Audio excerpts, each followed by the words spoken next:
reporting on the games you love by people who love to game. The MMO Reporter Network. MMO Reporter's PAX Prime coverage is brought to you by Dragon Fantasy, The Black Tome of Ice, a 16-bit styled JRPG coming soon on Steam, iOS, Android, 3DS, and Wii U. Hey gang, it's Carrie from MMO Reporter, and I wanted to take a couple seconds to tell you about a game that I just saw on the Indie Mega booth on the PAX show floor. It's called Celestia 2 Demon's Revenge. It's by a very small studio called White Guardian Studio. It's a husband and wife team and a couple of other people who have done all of the coding, all of the writing. They contracted out to do the Western style comic drawings and the cutscenes, but mostly it's maybe 3 to 4 people working on this game.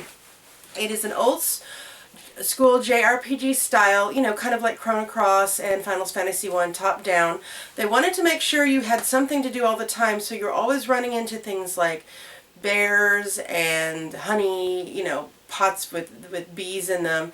And then when you do get into combat, it is like the combo turn-based combat like Street Fighter 2 was back in the day in the 80s. So it's got a very, very old school sprite, they use sprites kind of vibe to it. It is out now on PC. The game, the Celestia 2 The Demon's Revenge, is the first part of a trilogy of this particular storyline, and it is out now, available on PC. It's not particularly my style and my vibe, but if you are looking for a very old school vibe, like back in the 80s, and you really, really miss Street Fighter, and you really, really miss Chrono Trigger, and you want those two mashed up, I would give it a check out. Thanks!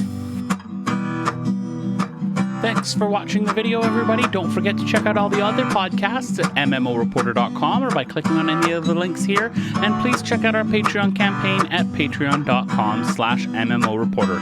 Thanks, everyone, and see you in game.